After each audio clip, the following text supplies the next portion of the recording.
Hello, and welcome to the Powder Room, where we discover the message within our messes. I am your host, Ivy Ashley. Before I get into today's topic, I want to say how much I appreciate the amazing feedback I have received on my very first episode. I am so blessed. Many of you were encouraged by and were able to identify with some of the points that I shared. I recognize that time is so valuable these days, and I do not take for granted that you chose to spend some of yours with me. Thank you so much. Now, in today's episode titled The P in the Dating Pool, Part One, we'll discuss why dating in 2025 is such a challenge and why the pool you decide to swim in matters. About 10 or so years ago, there was this movie called Grown Ups 2. And if you have not seen part one or two, I highly recommend it. Both of them are completely hilarious. But in this movie, it has an all-star cast. I mean, actors like Chris Rock, Adam Sandler, Kevin James, Maya Rudolph, and Selma Hayek, among others. They were in this movie and they were couples. And in one of the scenes, they decide to take their kids to a huge water park. Now, the character played by Kevin James is in the pool and his daughter sees him acting really strange. And she says, Dad, are you going to the bathroom in the pool? And he was like, No, no, no, no. And she was like, Wait a minute, you know that there's a chemical in the pool that turns your pee blue. And he was like, Nah, nah, nah, that's a myth. It's not going to happen. And soon as he says that, the water under him turns blue and she screams, the kids around him screams, and they're like, she's like, Dad, you're embarrassing, oh my God. And I'm just wondering what would happen if we had that same chemical in the dating pool. Do you think people would still choose to swim in it? And even though I meant that to be a rhetorical question, I am going to answer it. Yes, people will still swim in a pool if it had a chemical to say that, hey, there is pee in this dating pool. You wouldn't want to, you shouldn't swim in it because we can see red flags coming from a mile away and we'll still say, he might be nice and we make excuses and all that good stuff. And I'm just saying we in general, not you in particular, but I know that I have been in a space in my life where I made excuses for bad behavior and thank God for deliverance because I don't do that today. But anyway, with that said, I will be the very first person to tell you that it is hard out here in these dating streets. But why? Why is it so hard? I mean, why can't we go back to the time where if a guy was interested in you, like he was in elementary school, and he sent you this little folded up pieces of paper and you opened it up and it says, Hey, I like you. Do you like me? Yes, no, maybe. And I check the little box and we can get this thing popping. And it's simple, don't require a whole lot of effort. But these days, it just seems like an act of Congress just to get somebody to call you back or to text you consistently. But why though? Why is it so hard? I mean, I have a few theories and I'm going to share with you today, and I want you to tell me what you think. So, the first reason I think that dating is so hard today is because people have varying motives. And because people come into a dating situation, regardless of where you meet them, you have to be able to ask the right questions, then observe the behavior, and after that, look for consistency. Because people come into a dating situation with varying motives, you have to ask them, why are you dating? What is your goal? Because if you don't put that question out from the very beginning and you just decide to ride the wave, you don't know where you will end up riding somebody else's wave.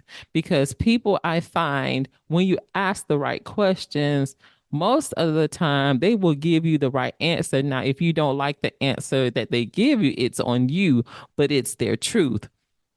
So people will tell me, I've met guys before, and I ask, why are you dating? What is your goal? And if they tell me off the bat, hey, I am not looking for anything serious. I just want to be casual, just want to have some fun. Then thank you for being upfront with me. Now I have the information that I need in order for me to make a conscious decision of whether or not I want to deal with you. Now, that's not to say that he may not change his mind later, but I'm not going into any situation thinking that I can change someone's mind from a position that they hold strong to. Let me say that again. I am not going into any dating situation thinking that I can change the mind of someone on a point or a position that they hold strong to. And you should not either, because you will be setting yourself up for a lot of disappointment and a lot of heartache. And you want to try to avoid that at all cost. Also, people will tell you, listen, I just want to screw. Now, if they tell you that all they want to do is have sex and you decide that you want to proceed, that's on you. But listen, don't be out here trying to make a hoe into a housewife, because it's not going to happen when somebody is in love with the streets. Listen, I am here to be your conscience. I am here to tell you the truth, whether you like it or not. Do not go into these dating situations thinking that you can change someone. And I get it. I trust me, I am 50 years old, never been married, don't have any kids. So I understand that sometimes you get in a position where you're sick of waiting. You're getting into a position where you really want to be with someone, but do not allow your desperation to set you up in a situation that you will be hell, or it will be hell for you to try to get up out of it. Don't even go there. Just save yourself. And so when you ask the right questions and observe the behavior and then look for consistency, step back and allow the person to show you exactly who they are. And when they show you exactly who they are, do not ignore it. So if they're being upfront with you and telling you exactly what it is they want and it does not align up with what you want, eliminate those type of people quickly. Don't wait around seeing if you can change somebody. We already said that we're not doing that in 2025. We're going with what is, okay? And I'm going to tell you the reason that you want to observe the behavior after you ask the right questions, because people can tell you anything. They can get a little information about you and then tell you what they think you might want to hear. But that's why you have to observe behavior first and then look for consistency. Because I'm going to tell you, crazy, foolish, and deceitful folks don't hide themselves well. Listen, let me say that again. Crazy, foolish, and deceitful people do not hide themselves well. Eventually, you spend enough time with a person, and the real them will begin to come out. Okay. So, probably about a year or two ago, I met this guy online. And from the very beginning, it was just something very shisty about this dude. But I talked to him on the phone, and in the first conversation, I mean, it was like, how somebody just say a whole lot, but they don't say anything.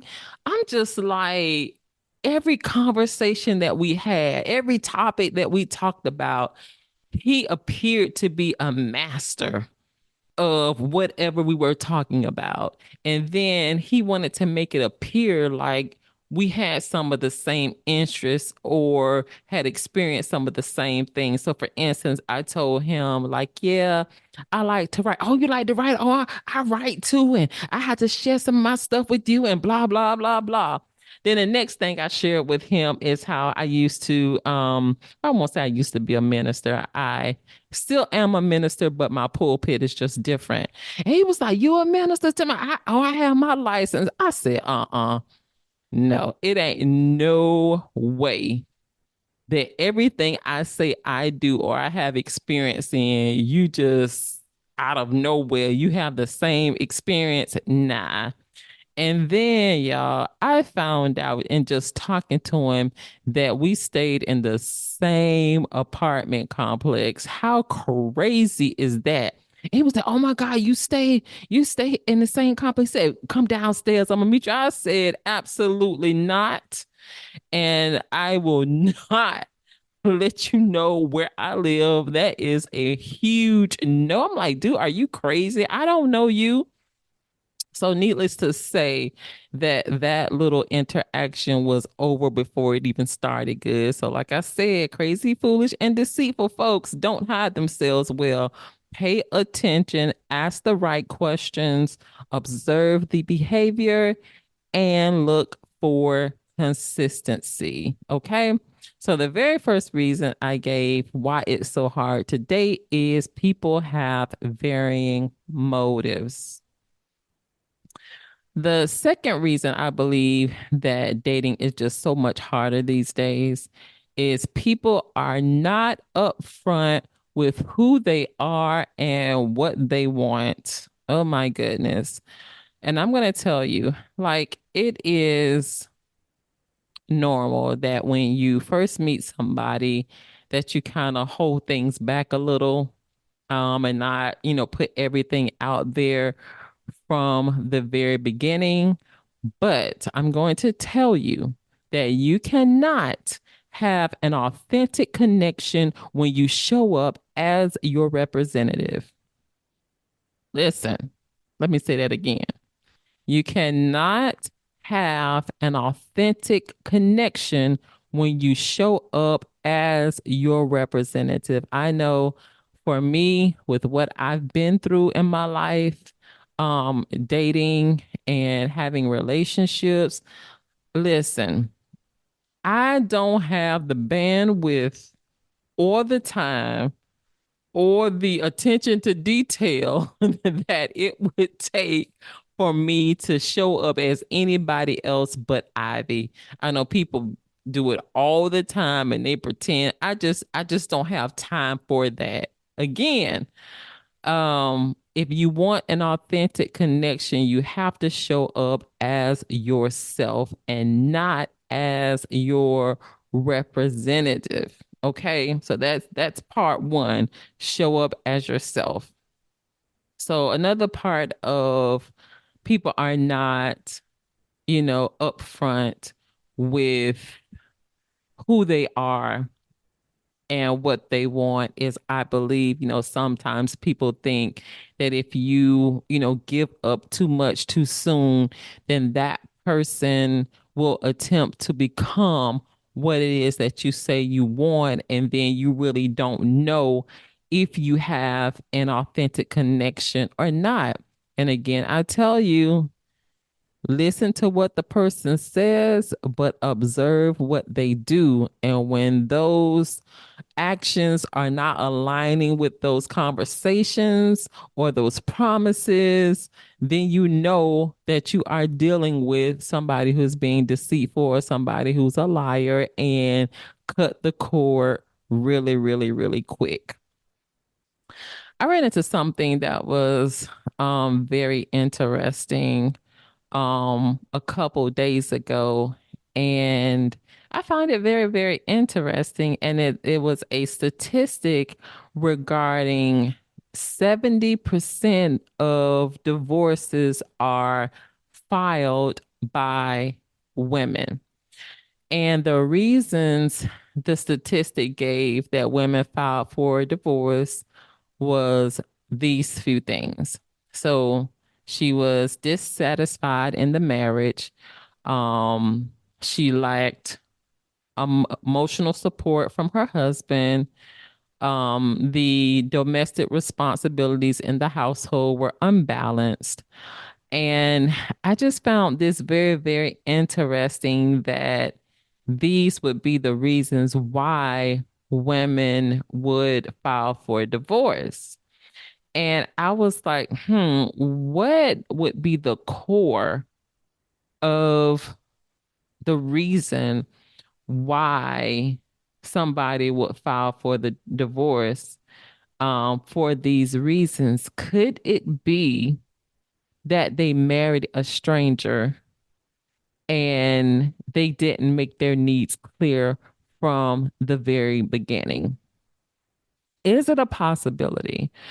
And I think it is a possibility because we spend so much time in dating, especially at the very beginning, asking questions that really don't make no sense. I mean, I could care less about what your favorite color is, or what your favorite food is. No, I need to know about your character. I need to know, do you have what it takes to be able to lead me?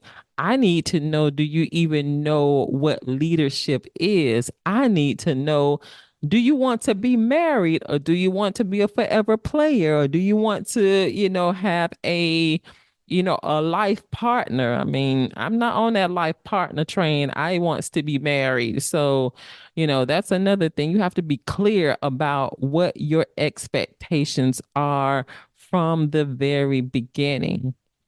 And I think sometimes people mess up because they marry potential and not ability, or they date potential and not ability. And there's nothing wrong with marrying or dating potential, but at some point, that potential has to turn into reality. So ask yourself, does this person have the ability to evolve with me? Because I'm here to tell you, the same person that you are at 30 is not who you're going to be at 35 and 40. Life changes us, experiences change us. And so, if you are looking for your partner or your husband, wife, boyfriend, girlfriend to be the same person that you met, that is totally unrealistic and it's not going to happen. And some people are very stuck in their ways, and they are, fine with, never traveling, or, never having a goal, or never reaching a goal. And you have to ask yourself, are you okay with that? Is that the type of lifestyle that you want to sign up for? And because they don't have any goals, they may not want you to have any goals. So you really have to ask the right questions in, these dating situations to determine whether that person even has the potential to evolve with you. And maybe that'll be a whole nother episode about, what type of questions should you date. I mean, what type of questions should you ask um on a first date, or within the first 3 months of dating somebody. Another reason why it's so hard to date today is most people have accumulated life experiences. And unfortunately, we bring our experiences into a new situation. And, it can be to the betterment or to the detriment of that situation, just depending on how it presented. I talked last week about, all of us have baggage. That's just life happens to us. And, it creates baggage. It creates, emotional scars. It creates, situations that we may or may not be so proud of, but you just have to determine what baggage you want to unpack. And we have to get to the point where we don't allow our past to dictate our futures. Um, because, a certain man, mistreated you, you can't have the attitude that all men or all, women are that way. That was just that particular situation. However, if you find yourself always meeting the same type of man or the same type of woman, that probably means that there is something in you that is still drawing that type of person, and you may need to heal before you proceed with trying to date anybody, because you're going to continue to draw the same type of person that you say you don't want, because there is something in you that wants that. And until you address whatever it is that is in you that's drawing what you don't want on the inside of you, then you're going to continue to have the same results every time. So if, you've dated, different guys, or you've dated different women, and they all are alike, the common denominator in the situation is you. So it's not the other person that needs to change, it's you that needs to seek change for yourself. So, the very last reason I want to discuss today as to why dating is so challenging is when you make the decision to date as a Christian. You talking about a murky pool, and don't even talk about throwing in the fact that you've made the decision to be abstinent. Oh my God, that is a whole nother set of challenges. And please, if you don't do anything else for me ever in life, can we please stop using the terms abstinent and celibate interchangeably as though they mean the very exact same thing, and they do not? If you have taken a vow of celibacy, it means that you are either like a priest or a nun, and you will never, ever, ever get married or have sex for the rest of your life. Versus if you have taken a vow to be abstinent, it just means that you will not have sex for a specific period of time, up until you decide to have sex and, for example, get married. Okay? It's different. So please, for 2025, please stop using abstinent and celibate interchangeably. They are not the same. Thank you very much. Okay, so dating as a Christian, yes, it is very, very challenging because the pool is very slim. Because, as you know, just because someone states that they are God fearing or they believe in God, it is not the same as having an actual personal relationship with Him. It's not the same. And then one of the things I see a lot on social media or on the online sites is people, when it comes to their religion, they say that they are spiritual.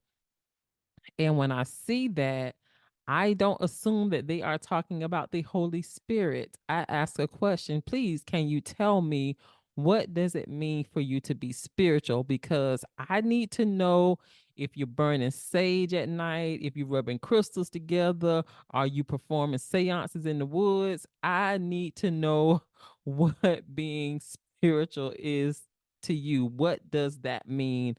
I am not going to guess. I am not going to assume, because when you do that, you know what that means. So ask questions for clarity, because that's definitely necessary.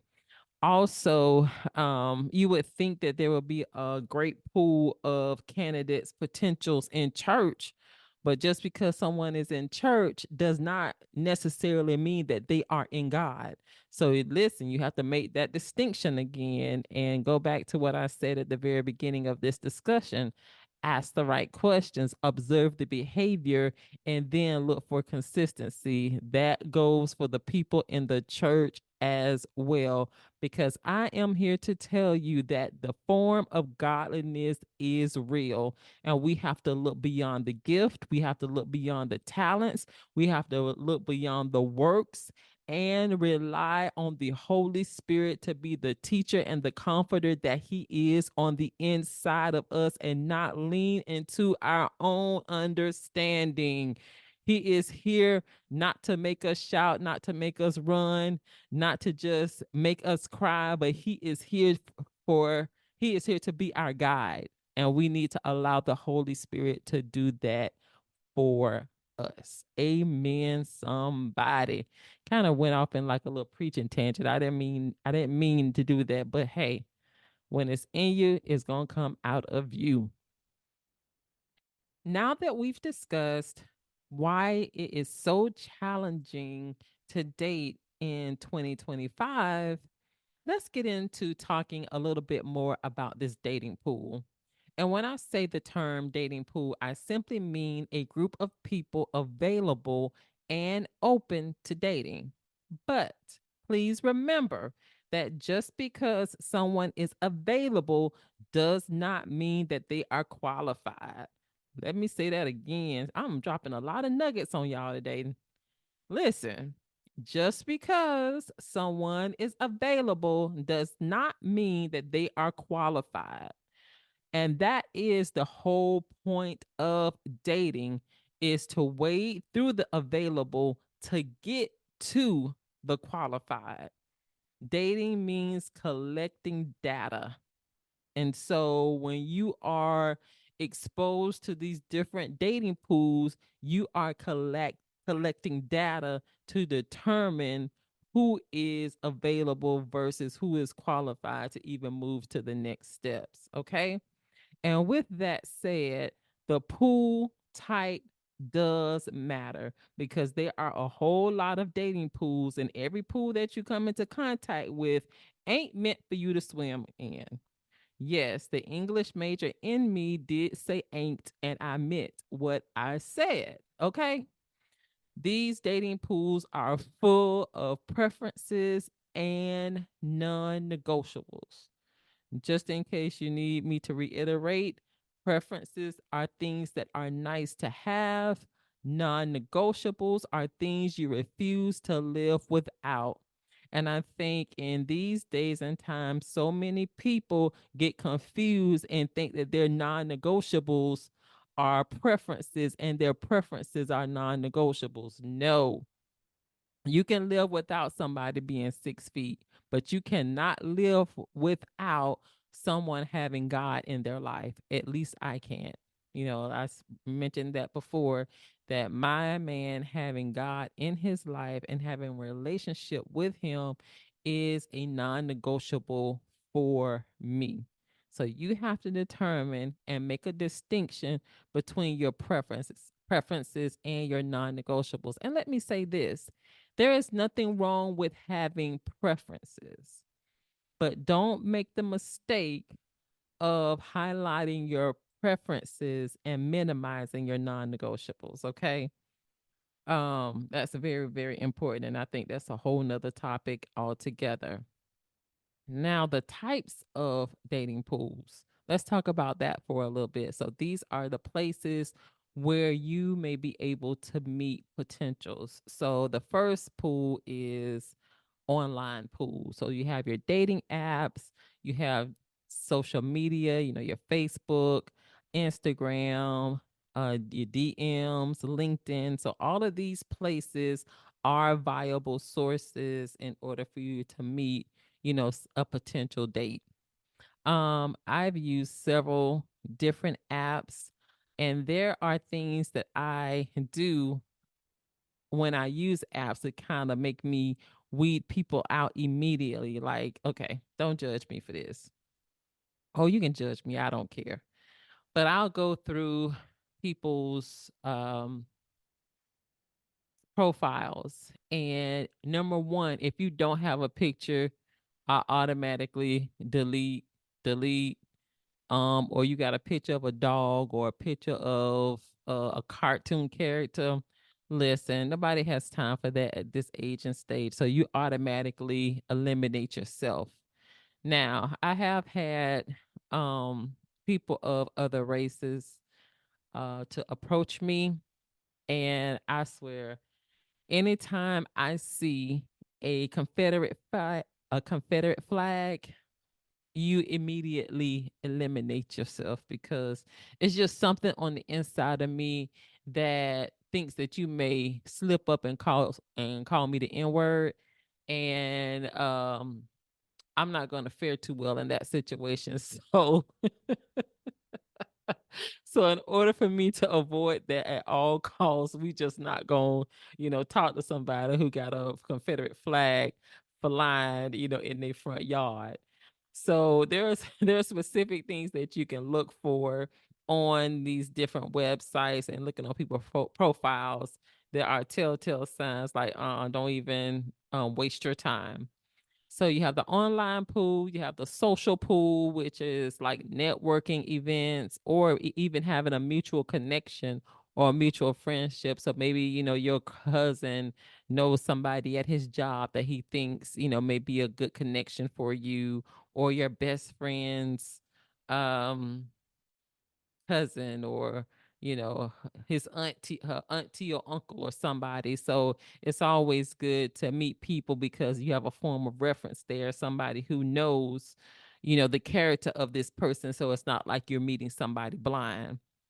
Another pool is the entertainment pool. And what I mean by entertainment pool, I'm talking about events, festivals, just being outside. I know I live in Charlotte, and there's always, something going on in the Uptown or NoDa or University area or Still Creek area or surrounding cities, for you to get involved in. And some of these spaces are very good places to meet a potential mate, but you'd never know if you don't get out.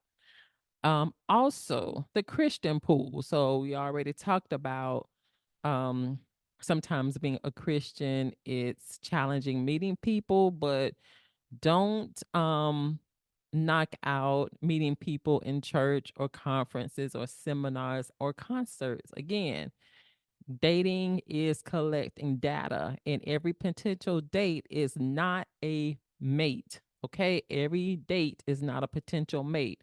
So don't go into every situation thinking you're about to get married. You're just collecting data. Okay. The number one thing is when you're in these dating pools, in order to even get to a space where you're entertaining a pool, you gotta go out, hun.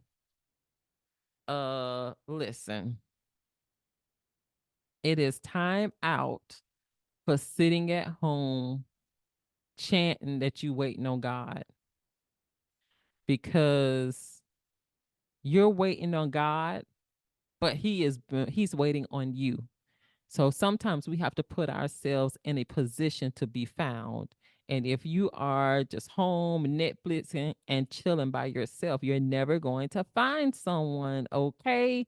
So start waiting on God when you should be working, because faith without works is dead. And I have never seen God bless what's not moving. Okay. You said you're ready for a relationship. You said you're ready to move forward. You said you've worked on yourself. You've been healed. You've gone to counseling, therapy. You've done all the things to prepare yourself. Now it's time for you to get in position, and once you're in position, God can do something, but He can't do something if all you're doing is sitting at home. Okay. All right. Listen, in today's episode, we focused on why it is so hard to date these days, and also the various dating pools that are available to meet potentials. So I want you to ask yourself and really ponder, why do I want to date? Determine your own motives before getting involved with anyone else. Listen, I want to hear from you.